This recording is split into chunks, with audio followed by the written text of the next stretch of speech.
Quand je peignais, je regardais, je me disais mais c'est tellement beau. Les ouvriers à l'œuvre, ce qui se passe dans les ateliers. Et cette idée-là, en fait, de faire un spectacle à partir de ces gestes, à partir du travail d'atelier, à partir de ces ambiances aussi, de ce moment fragile, de la construction du décor, des choses qu'on ne voit en fait jamais.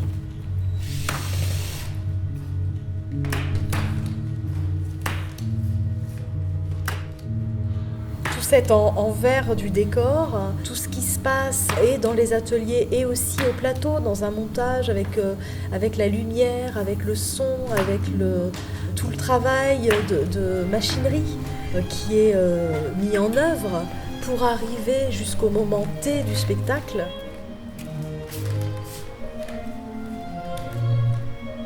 Ce travail d'équipe, ce travail où on va tous dans une direction, mais avec des méthodes, des outils, des gestes différents. Il y a une urgence aussi. Enfin, le décor de toute façon doit être livré, donc coûte que coûte, quoi qu'il arrive, ça doit sortir. Et puis après, qu'est-ce que ça veut dire de travailler ensemble? Qu'est-ce que ça veut dire cette sorte de compagnonnage qu'on a en fait quand on est au plateau?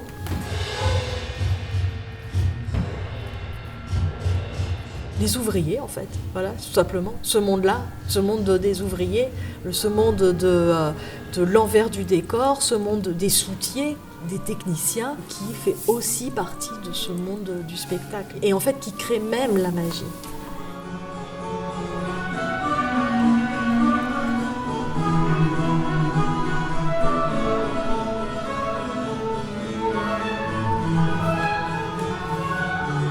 Et de pas, pour une fois, cacher les métiers, de pas cacher l'éclairagiste, de pas cacher le régisseur, de pas cacher la bande son, mais de tout mettre sur le plateau.